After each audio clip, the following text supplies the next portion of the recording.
Are we recording now? Are we live? I would never tell you. So I guess Because I'm trying to tell Tim about when you popped on and we were having small talk, and I was like, oh, I need to get my headphones. He says, oh, no, don't worry about that. We just record the video now. And I was like, you got to be shitting me, man. I mean, I didn't shave or anything. I was like, oh, it's just audio. No one's going to see me. So here I am looking like crap with my Budweiser and a cigarette. Well, look at Tim, man. Look at Tim. He's worse than you. Don't smoke, but I can start if you like. Yeah, thank you. Cheers, man. Cheers. I have wine. Okay, I don't have beer. And you got a nice hearty bowl of chili, it looks like. No, it's actually a hearty bowl of nothing really. It was one of those microwave in the bag curries. Oh, a curry. Okay. Yeah, so I'm between quarters. So I've been actually really busy. Normally I've got nothing to do on Fridays. And today I've got like back to back clients. So okay, you're that busy. I'm just trying to point out you're lucky to have me. You know? All right. Yeah, all right. Tim, thank you for being here. Thank you for joining us, Tim. Okay, can we interview you now? You busy, important person. Yeah, who's being interviewed, me or Tim? Not sure, man. Because he's always the center of his show. So we never know. Gregory.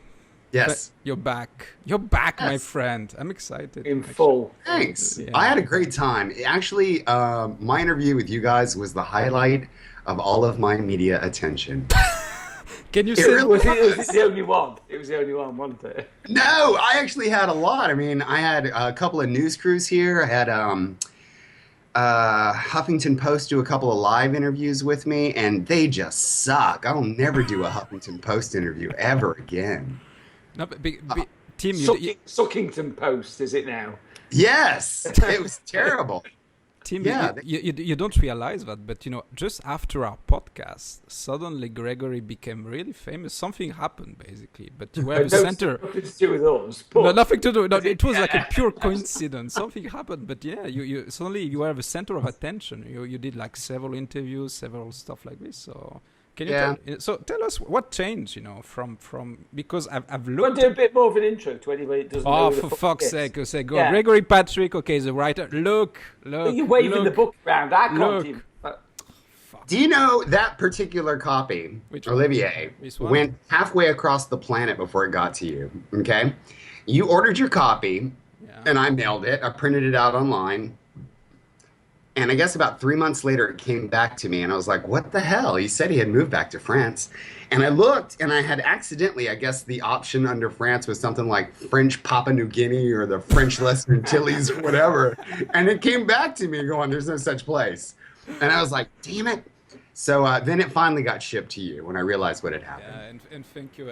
That is a well-traveled book. Well-traveled, and I have a nice signature, from you, and very much. So thank you for this. So Gregory, who is a celebrity for fuck's sake. Everyone knows Gregory now. So he's behind Mad Meeting.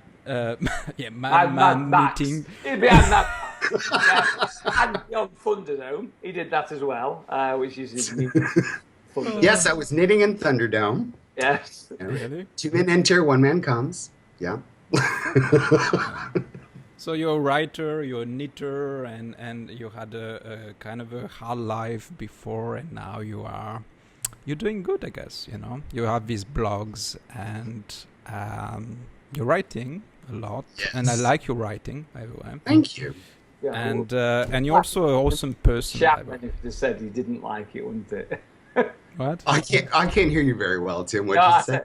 I said your life would have been a meaningless sham then if he'd have said, I don't like your writing. So it's like, oh, fuck, I'm going to have to quit now. Yeah. No, it wouldn't be the first time someone said that to me, and I'd just be like, all right, man, well, okay. No refunds. Oh, for God's sake, man, No, it's shit, man. I said it back to you. No, for God's sake. No, that's a good book. So, man, yeah, what is it like enough as an intro? Did I miss anything, man? What can we say? That's it in a nutshell. Knitting rock star. You're a rock star. You rock, my friend. Knitting rock star. And we like the podcast that we did with you. Really, it was very interesting and very, it was very fun actually, very funny. We had great time doing this. So I had a really good time. Like I said, of all the media attention I got and all the interviews I did, yours was the most fun. It really was. Okay. Least people, but the most fun. Yeah. So tell us about that then. So what happened? It has been a year. I've looked at the date. Shit. It has been a year. Yeah, man. Look at you. You aged very badly. It seems like 10 years now, but sure. I know. And I gotta say, the worst part of this whole year has been that I have waited that whole time for Tim to come join me for a sandwich over at Pom Poms, but he never did. Oh, fuck, man. Yeah, remember that. In the meantime, I'd forgotten about that. Yeah. You fucker. You're just like... Steel trap, man. Steel trap. I know. He never did? I'm scumbag, aren't I? Isn't I? I know, he's busy though. He's got back-to-back clients, Yeah, I know, but I person, can always... yeah? You're It's only 20 minutes from me, straight down the 408. So, if anybody listening, Pom Poms is a sandwich shop, right? Because it sounds like it might be like a gay bar or something, It does. It does that as well, my friend. Gay cheerleaders. Yeah. I'm very disappointed at you, my friend. Tim. You live in the same fucking city, guys. Come on, you should. I actually don't live in Orlando, but I'm not far away, I must admit. Okay, fine. So I forgive you. I know you're busy. Yeah. Cheers. I don't live over there anymore anyway. Oh, well, fuck you then. I did go. I went twice and you weren't there. Oh, fuck. Oh, wait, someone's gone. Yeah, everyone's gone, by the way. What happened? What's gone? Oh, my God. All the camera. Can you check your cameras, guys? Mine's off. I can't imagine that it's all three cameras. Yeah. Okay. No, yeah. I see it. Yeah. Yeah, because I just clicked it. For some reason, it just turned off. Can you turn it on, my friend, Tim? Oh, okay. Yeah. All right. Here was it that fucked up? Something happened. Yeah, Something happened, yeah. You fucked up. It's the water level rising above your flat. I'm drowning. This is what happened in Paris. It's global warming. Yeah. It is. It actually is global warming. We're fucked. Okay, can we talk about Gregory now after like 10 minutes, 15 minutes of nothingness, and shittiness, right? So Gregory, what happened after a year, Just tell us what happened. So you had all this media coverage. So I'll give you the nutshell version because it got really it got really sour at some point. Olivier's gone again, just so you know. I think it's just rotating. It's just going round and round. No, but the camera thing is. Can you check put again your camera on? I don't know what's happening at Ours is on. It's just you that fuck things up. No, Put the wine down, Olivier. Put the wine down. No, because I'm recording the video, so you have to do it again. So click on, off, whatever. No, our cameras are on, mate. We can see each other. Yeah. I cannot see you guys, and I'm recording from my end. So guys, he's a fucking idiot, isn't he? So I'll turn my camera off then. Okay, turn it off and then turn it on. Exactly. Yeah. Please do that. Thank you. Yeah. And if it happens again, please do it naturally again. Thank you. Okay. Thank you, see guys. One second. It comes. Oh yeah, you're coming. Oh, you're beautiful. Oh my God. That sounds cool. It sounds gay. Anyway. The only person I can see is me, which for a narcissist is fine. Can you try again, Gregory? Sorry. It's still this podcast. I can see Tim. Tim, can you see me? No, I can't see. Yeah, yes, I can. Yes, you're there. Okay. It's just Olivier that's fucking this whole podcast up. See, if this were audio only, this would not have been a problem. Exactly. I'm not sure why he went to video. Actually, he never even asked me. That's trying to get the 21st century. You said that you wanted. We needed to go video for some reason, and I think it worked. We gained at least 5 more person. Don't you think his picture looks like he's a gay male model? He does. No, but even in the video, his stream, look at, he's gorgeous, man. Look at the two of us. This is why video. What do you mean, look at the two of us? Fuck! hang about a minute. I was with you all the way until yes, he does. And then it was look at the two of us. Fucking hell. You know, I'm insulted. Not even gay men find me attractive anymore. Forget women. You know, like yeah, no, that's a lost cause, my friend. Forget about it. Yeah. Okay, man. Okay, fuck now. Okay, Gregory, tell us about your life, for God's sake. This is what I'm trying to do. The first question. We're not even gone from the first question, man. You know, that's anyway. All right. So yeah, in a nutshell, it got really dramatic there because we made. When I say we, I mean my partner and I. We made enough money to move out of that little one room that I lived in. That was a garage. And we got a 2-bedroom apartment with enough room. And then we made enough money that I could squirrel away money for my teeth because my teeth have got some bad issues. And then one day I looked at my bank account and the IRS had raided everything that I had. Yes, they took every last penny and they said I owed more. So in the last, I guess it's been 3 or 4 months, we've been busy working, trying to come up with new avenues for making more money to pay off the tax man and maintain what we've, so basically all that hard work was for nothing because it just put me back to where I was before it all happened. Jesus Christ, man! Sorry to hear that. So, are you okay? What's going on? No, I mean, what happened? How does that happen? Okay, well, how does that? Okay, in 2010 was when I went homeless, and I hadn't filed my taxes for the year prior, which was 2009, which is when I was a successfully employed server making a lot of money. So I didn't file my taxes in 2010. And they said 11, 12, and 13 don't count because I didn't make enough money because I was flat-ass broke. So when they finally caught up with me and found me, that's when they levied my bank account and took what I had owed them, which included 3% compacted interest daily. So... Fuck, daily? Why not 5 years? Do you owe like 2 million now? What? No, now I think the overall sum was a little more than 7,000. After they raided my bank account, it was dropped to about 4,500. And I started a GoFundMe page to say, hey, I need some help with this because I can't knit my butt off to maintain my roof over my head and pay off this massive debt because there's nothing that they can take from me anymore. There's nothing I own except put me in jail. So... we've managed to get half of that paid off, so now I'm about $2,000 left to pay off to get the tax man off my ass. Fuck, man, sorry to hear that. It really is. I mean, when it happened, all I could do was just shake my head and smile and go, I mean, there's just no way to get ahead, man. But I'm an optimistic person, so I could, bitch and moan and cry and say, but it is something that I am obligated to pay. I just wish it hadn't been done so sneaky, It's funny because they, in our conversations, the IRS and myself, it's funny that the tax representatives kept saying, well, I'm sorry that you were on hard times, but you still have an obligation to let the tax man know where you are. And I'm like, yeah, I'm not looking for a place to live and food to eat on a daily basis. And I should go call the tax man right now and let him know. My address is that cardboard box under I-4, third column down. Yeah.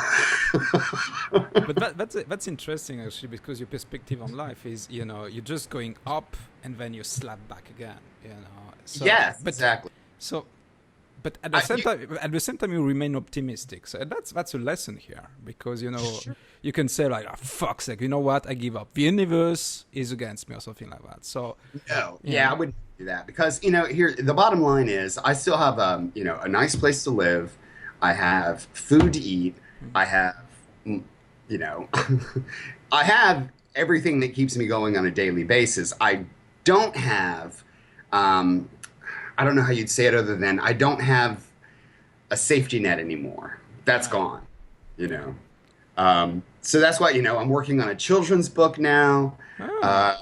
yeah, I'm doing everything I can to, I want to get back to that place where I was able to look and say, hey, I'm saving up enough money first to get my teeth fixed, and then secondly to get whatever health problems I've developed over the last couple of years, get those tended to, and then lastly, finally have enough money to say, okay, I can get a nice little piece of property of my own in the middle of nowhere that won't cost a lot of money, and I will be safe.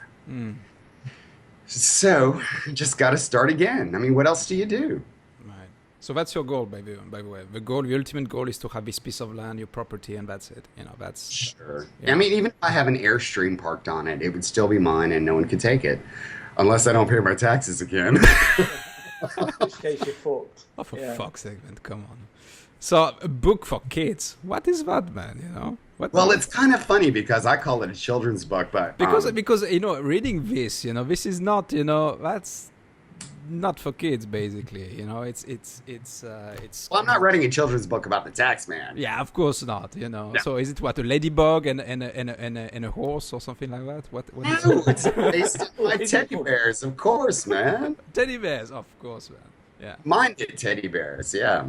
And what's funny is when I've written a chapter, I'll just give a quick synopsis to my partner, and he'll be like, "Are you sure this is a kid's book, man? I mean, this is really dark."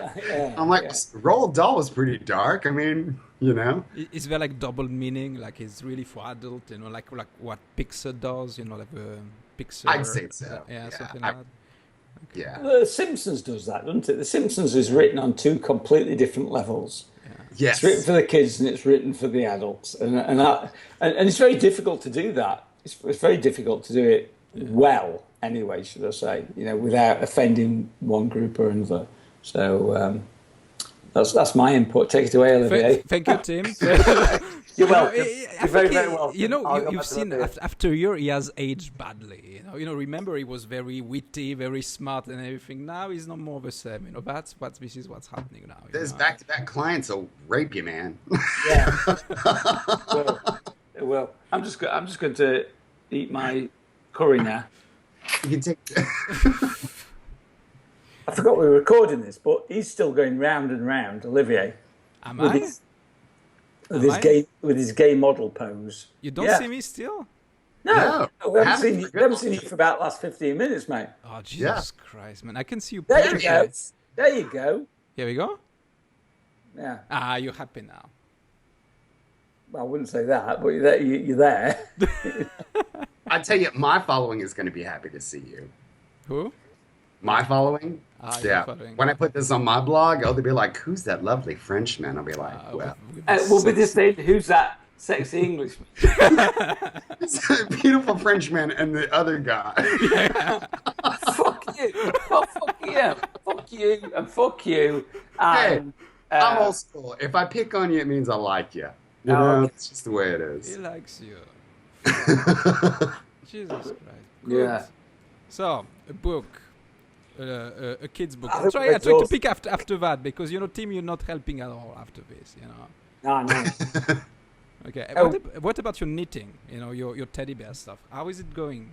I remember you told me that this thing sells like crazy. Like you. They do. Is it still the case?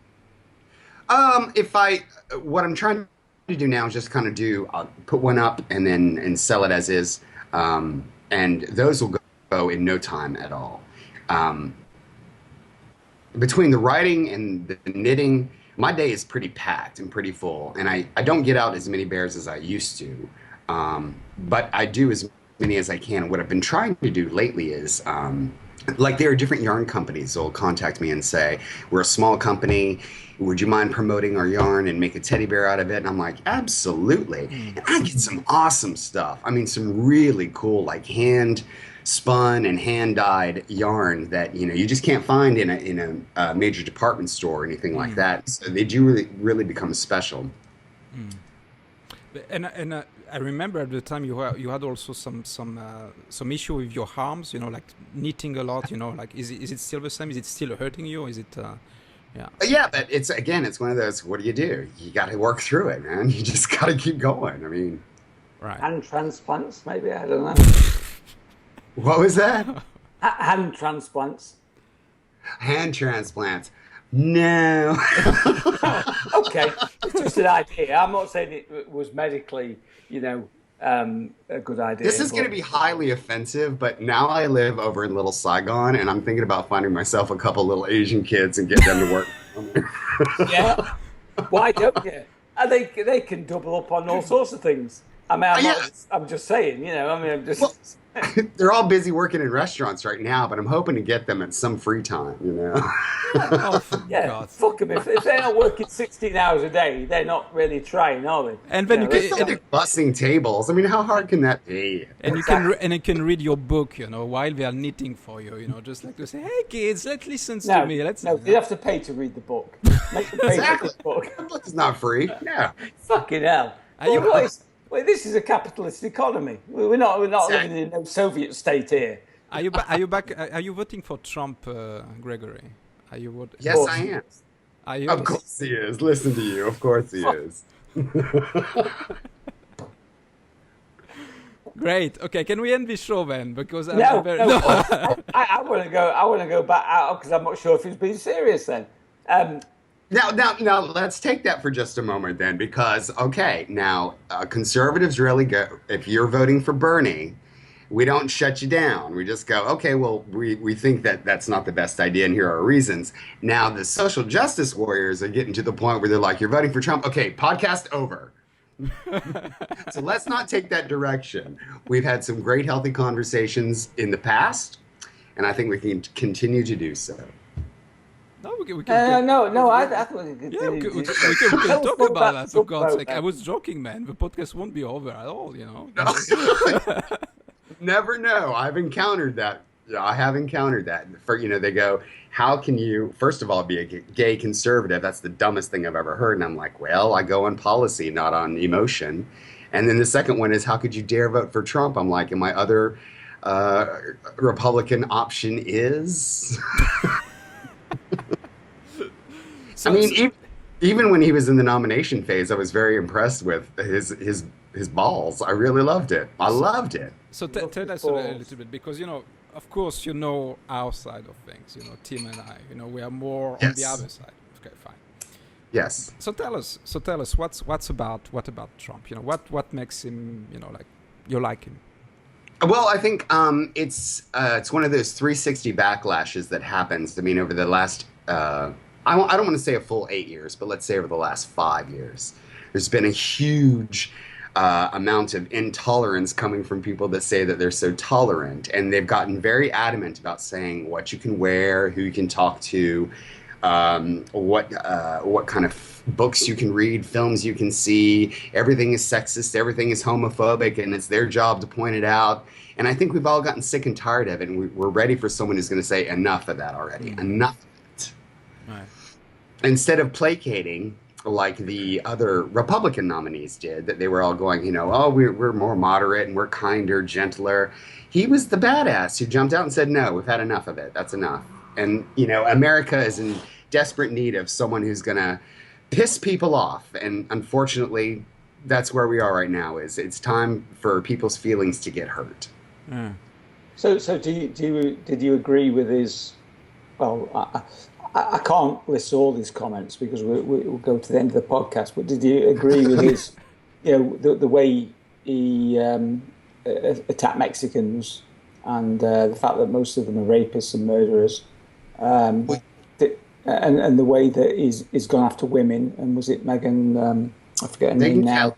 Yeah, that it was because of a period, basically, that she was turning on him, or the fact that he's being proven to employ illegal aliens himself for his building projects, rather, or the fact that many of his businesses have gone bankrupt, and that a lot of people, that he's settled out of court. He says he never settles a court case, yet he's settled over 100 times, and he's been involved in 3,500 court cases over the period of the business. How does that all reconcile? I mean, I'm not saying, I think America is on the horns of a dilemma in terms of you've got two people who are, to my mind, almost unelectable, of which, to my mind, again, Trump is the least electable of the two, but obviously, simply because he lies so often and then calls other people's liars. So, so I'm just wondering how you reconcile with that. Do you just put that to one side? Well, let's first discuss your first one was the comment about Mexicans. Yeah. And I think you and I both know that has been taken out of context because he was referring to illegal immigrants. One of the greatest moments after that was when someone asked him specifically about that. And he said, well, yeah, they are rapists. I mean, the reporter was asking, well, who's raping them? Who are these rapists? He goes, well, the coyotes. And she goes, really? Coyotes are raping children? I can't continue this interview. And she didn't even know what coyotes were. And so he was discussing illegal immigration and how that was a problem. The second one was about women, and Megyn Kelly especially. Well, I think he has a beef with her that's lasted for a nice long time. Even she's discussed it, that he was trying to woo her before he was going to run for president. So that was a very personal moment for him where she was refusing to be nice to him. She wanted to be an unbiased reporter. I totally get that. He took it personally. What's funny, though, is that you can say nasty things about a man, say he's fat, has a small penis, anything like that, and people giggle. Oh my God, he's talking about me now. You say something about a woman and all of a sudden you're a sexist. Any woman, just one woman, and you're a sexist. And I don't think that's very fair. It wasn't that. He attacked a number of women on Twitter, and he has done over the years. It's the same women I would attack as well. I mean, I don't like Rosie O'Donnell at all. I think she's a fat pig myself. I'm not a big fan of hers, and I think she's rude and she's classless, and she's just as vile and open. She speaks about as openly as he does. I mean, whatever's on her mind, she just goes with it. Now, you just said she's just as vile and speaks openly as he does, yet you're going to vote for somebody who's vile and speaks openly.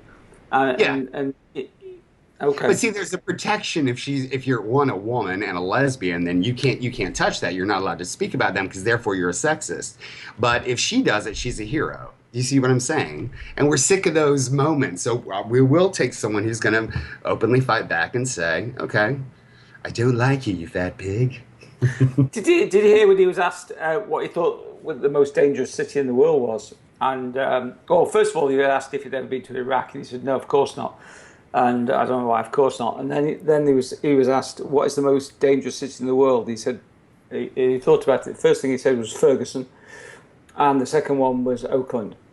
I mean, this is a guy, I don't know if he is aware of Bogota and Johannesburg and various other cities where murder rates absolutely dwarf both those, But this is a man who knows nothing about the rest of the world, other outside of business. So do you feel comfortable making him, it's always the cliche, the commander-in-chief, which, whatever.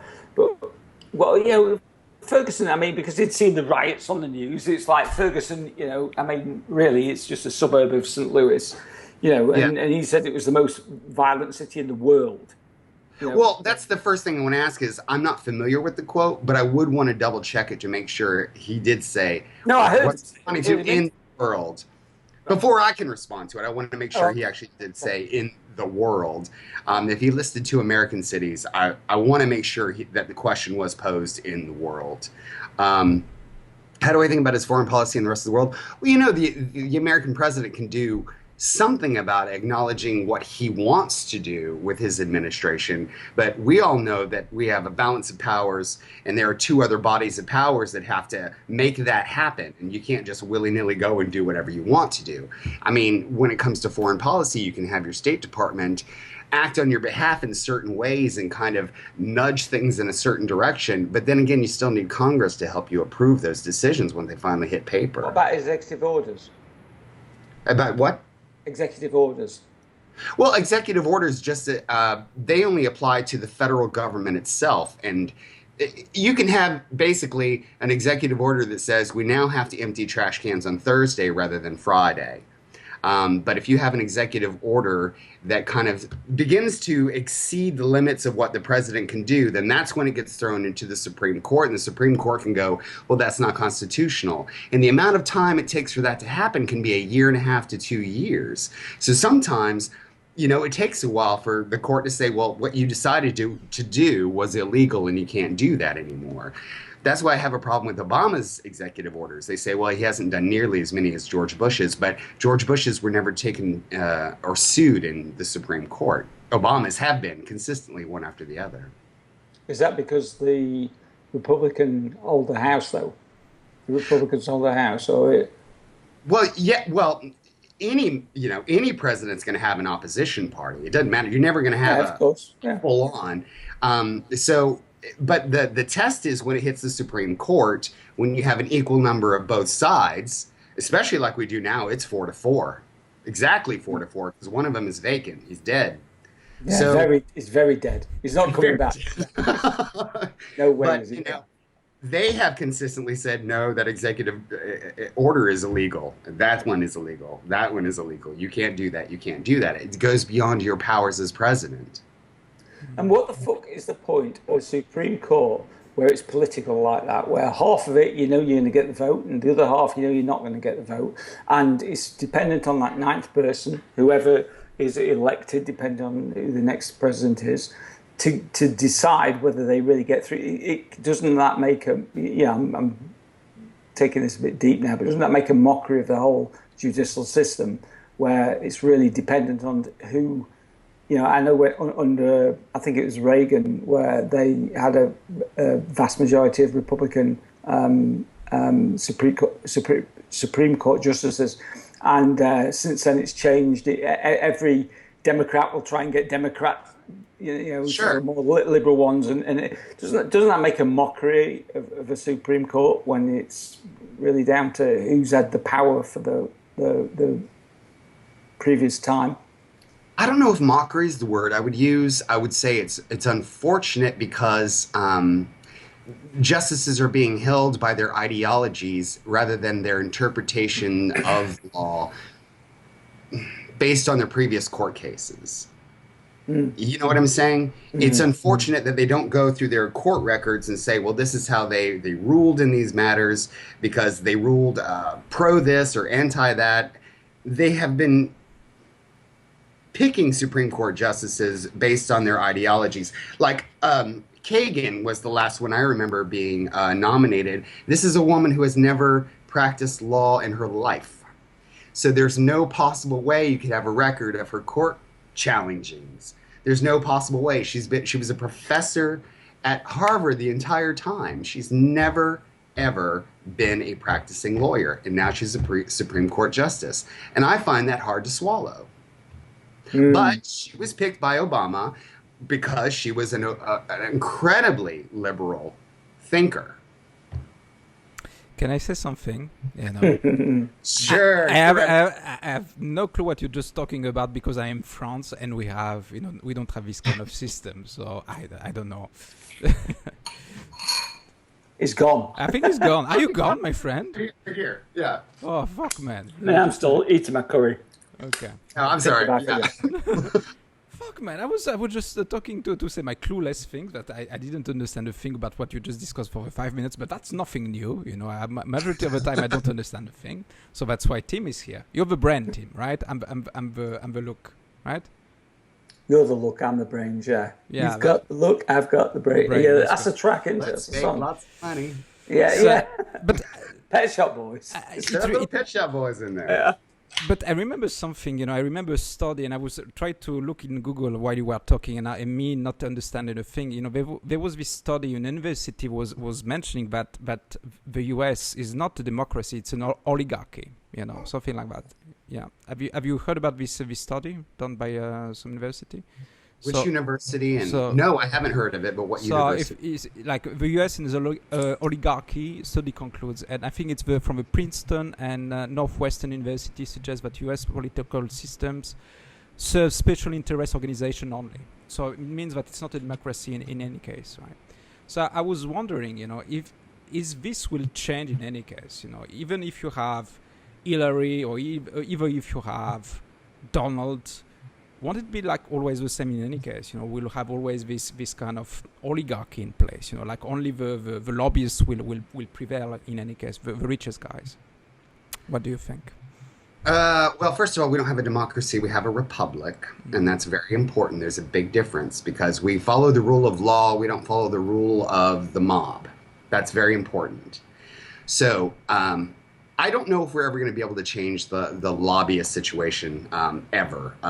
It's almost like saying senators should have term limits. We all agree, but there's not the first senator that's going to vote for having a term limit on himself. It's something that we want to have happen, but it doesn't seem likely. So do I think the United States is an oligarchy? I don't. I really don't. You don't?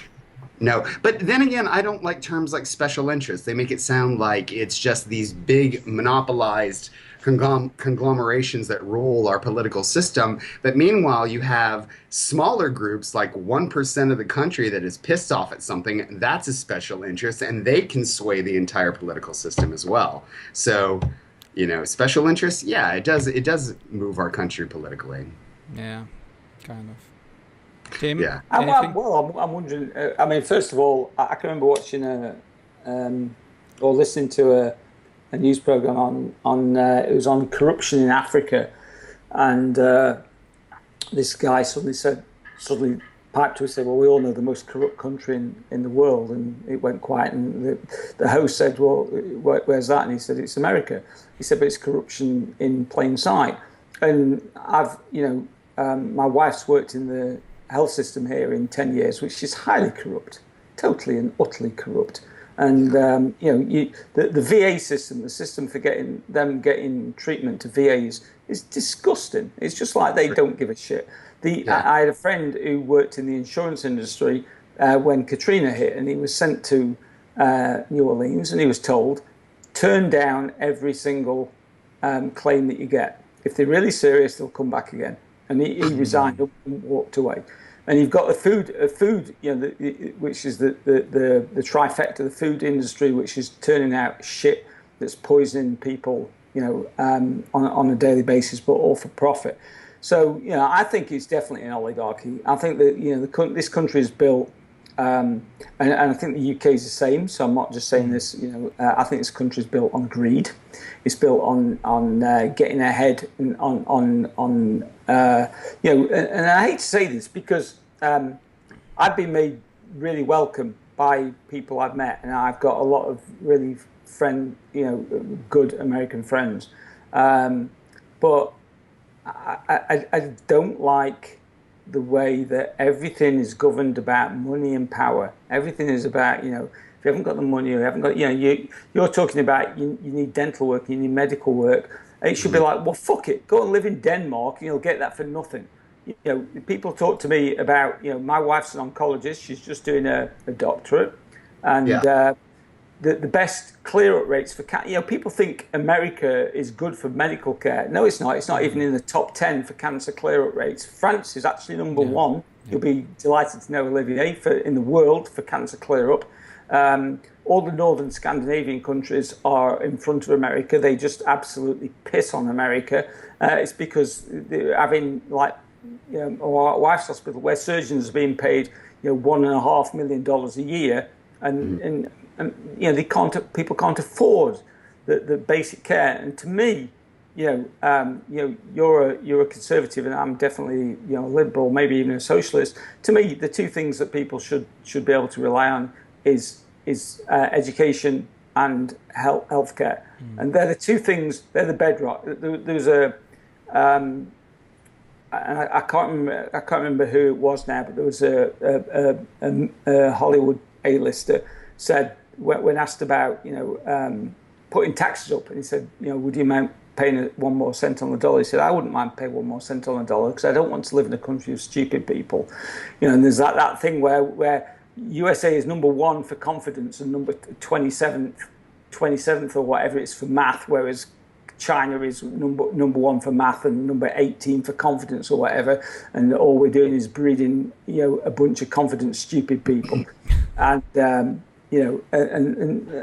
that's to me that's basic human rights. Yeah, and I think you were deprived your basic human rights.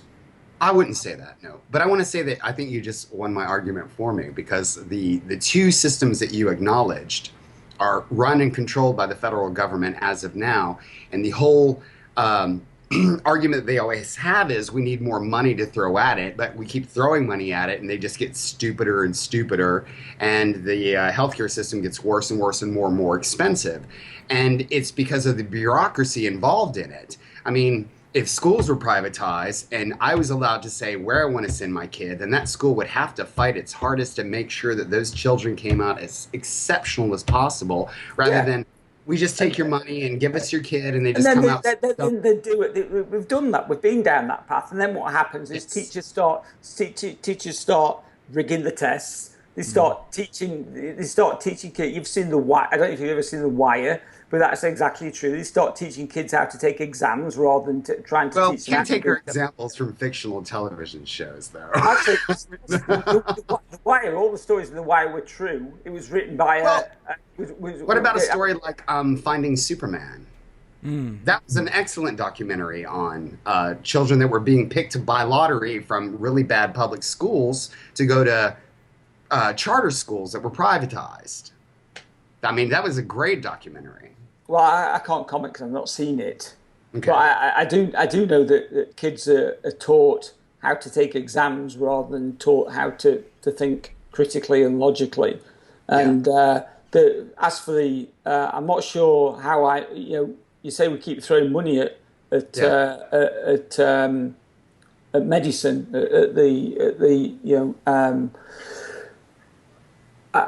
I don't know where that money is going. I don't know where that money is going, other than into big farm.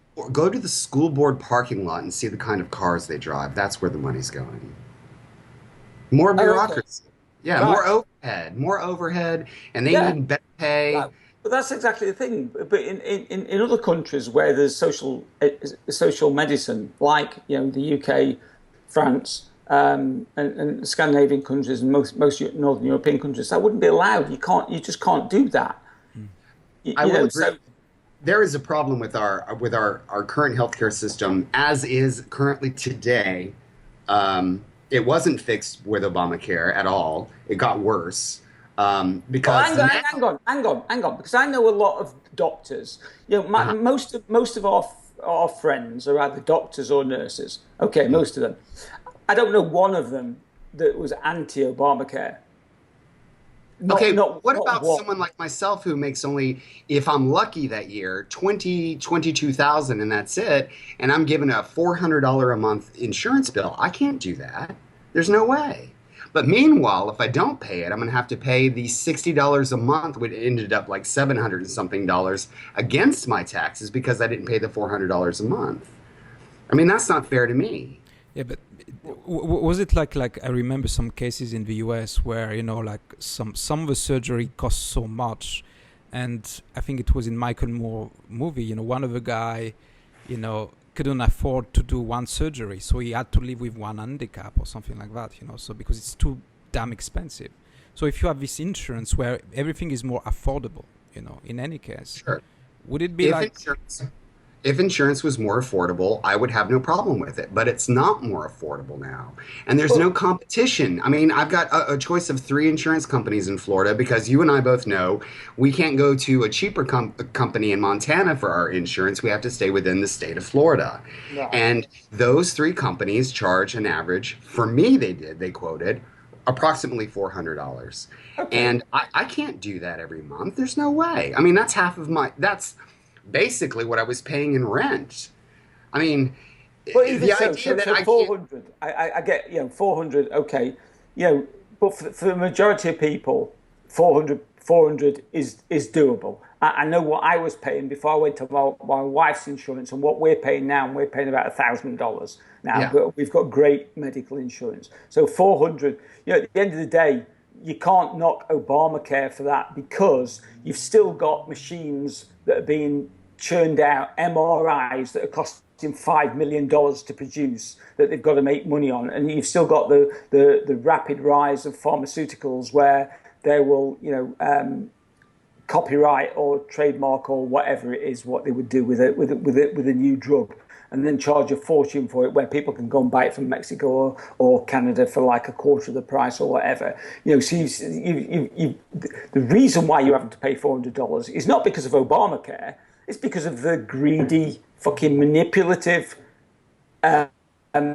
pharmaceutical companies and medical manufacturing companies, or companies that manufacture medical devices in this country, that are behoven to their stockholders, and they've got to make more and more profits, and so on and so forth.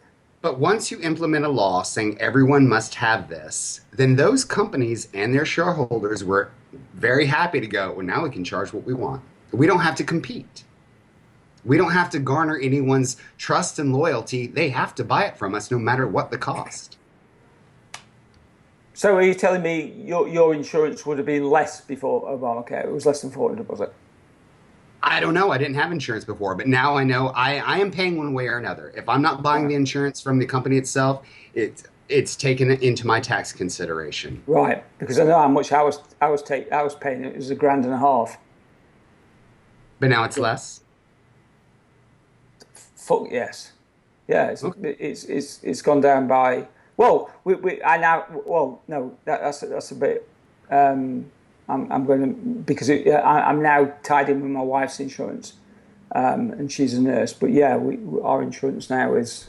I'm honestly not sure, but it's a lot less for the two of us combined than it was previously. A lot less. I think that's fantastic. I'm not afforded those privileges at the moment, and that's why I'm bitter about those kinds of situations. Not your situation, but the situation that the government has put me in. I'd be okay if these were for catastrophic reasons, that you have to pay these amounts. But, insurance has come down to I have a sniffly nose, so I'm going to go to the hospital and I'm going to use my insurance. Come on, man. Let me just have a catastrophic fund when something really serious happens.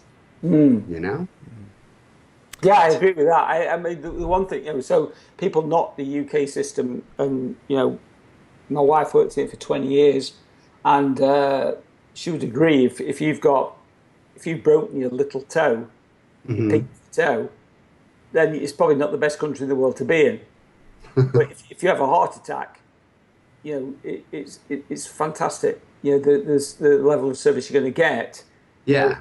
But what tends to get reported in this country is people who are on a long waiting list for something that isn't life-threatening. Yes. Okay.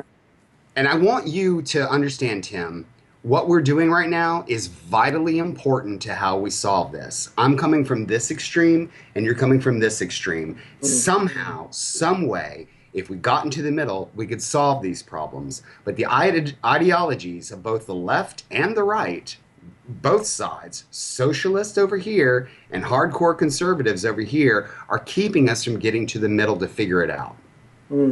Yeah, I don't disagree with that. So you're we can sing Kumbaya now. Yeah, exactly. For God's sake, we had like 30 minutes of like hard fight, man. At the end I would say, what's going on now? It started like very funny, and now we are very serious. But at the end of the day, I totally believe that political discussion should not influence your friendships at all. Right. At all. My best friend is a hardcore socialist, and I love her to death. I mean, we have arguments and disagreements about the way things should happen, but the fact that we can put those aside and trust each other on our characters is so much more important. But as you said, you're not so attached to your belief, because there's something there that you said, we can go to the middle, right? So there's a flexibility in you as well, you believe, but you're just like, you're not like attached to something so much, you're willing to go to the best, situation at the end, I guess. You have to be able to bargain, negotiate, offer something to get what you require as well. You have to, otherwise we're not going to go anywhere. We're just going to be doing this cycle constantly. We're going to have 8 years of Obama, then we'll have 8 years of a conservative, then 8 years of a liberal, then 8 years of a conservative, and nothing gets done. A liberal? When was the last time a liberal got in? Obama, you fool! Well, this one we can debate. Hang on. Obama's not a liberal. Of course he isn't. And you've got a full head of hair. I don't believe you. Look up the word liberal when it comes to politics. He's not even close to it. In the UK, he would be on the breach of Labour and Conservative. He will be right on the cusp, I beg your pardon, of Labour and Conservative. He's not a Liberal. Fucking hell, Liberals left of Labour. Listen. You and I had this conversation last time, and I remember reminding you that our definitions in America of what liberal and conservative is completely different from everybody else's. Even our definitions of... That's America for you, that is. We've got our own different... That's right. We've got our own measuring system and everything. Yeah. Cool, guys. Are we all friends now? Kumbaya still? Of course. We're all friends. We're all friends. So after politics, what can we say? You know, after this fucking thing of politics now, and we haven't solved anything. By the way, how do you know? Maybe we have, and we just haven't realised it yet. Maybe there's a nucleus in there. But what do you wish? You know, what would be the ideal society for you? That's a good thing, you know. Like what if everything was okay? How would it be in the US? What would be your ideal situation? That no one yearned for an ideal society. It was already present. I mean, you wouldn't have to want. I mean, would it involve Donald Trump? What's that? Would it involve Donald Trump and his immaculate hair? See, and the fact he wants to fuck his own daughter. Are you not concerned about having a president that wants to fuck his own daughter? You know, come on. You know, okay, all right. I love the idea that Hillary has all this experience, but she made bad decisions in all that experience. Just because you were a senator doesn't mean you were a good senator. Just because you were a secretary of state doesn't mean you're a good secretary of state. As well. It's like there's 350 million of you. Couldn't you have come up with two better people than these fuckers, honestly? Seriously. Well, as far as I know, on the left, they had already made that decision before everybody jumped in. So, you know, it's like the left never really got a choice. At least we had 16 people. We had, a black guy, 3 Cubans, and a woman to choose from. And y'all had 3 white people over the age of 65 that were multimillionaires. I mean... But why only the Democrats and the Republican? You know, there's one other candidates, like there's a Green Party candidate, like, you know. Oh, yeah, there are other parties as well. But the Libertarian Party is, why not this guy? Like, why not the Green Party candidate, who to me is actually the... Who is that? She's actually, you know, our friend Lee Camp. He supports her, you know, because she's left, right? And she's actually, nobody is hearing about her, but she's very, very interesting. She has very, very good ideas, you know. We should get her on our podcast. Exactly. Actually, we could. Gregory, you know? Yeah. With Gregory as well, you know, defending Donald Trump, you know. Absolutely. And she, let's see, you have Gary Johnson running as a libertarian. I mean, there are other candidates out there, and there always are. But why can't we choose one of them? Why Democratic or Republican? It's telling you don't have to. Huh? You can. You can? I know I can't. I'm in France, for fuck's sake. You know, I can't vote for no Jesus. Anyway, can we talk about anything else about politics? You know, like, can we have like good advice, you know, or something like that, just to cheer up our audience, you know? Yeah. Something like that, you know. Just leave political for one reason. Let's go to fun, you know. Let's go to something more interesting there, I guess, you know. Any advice for our listeners? How can you make it, you know? I think I asked you this question before, you know, when you are this kind of hardship right now at the moment, because you told me you had the IRS and you still don't give up, you know, you still are very much, you know, still very positive, you know. So what's the secret behind that? You know, how do you do this? You know, how do you keep positive? First of all, hardship is subjective. It really is. I mean, I know there's somebody out there that's suffering a shitload more than I am right now, so I have to keep that into perspective. Yeah, me having to work with Olivia.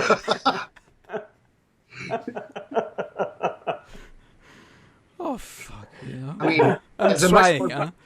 Anyway, go. There are a lot more problems in the world than mine. I mean, there really are. Okay. I mean, I resisted, you know, starting the GoFundMe page because I was, you know, browsing through the people that were, you know, seeking help for their things. I mean, these people had serious problems.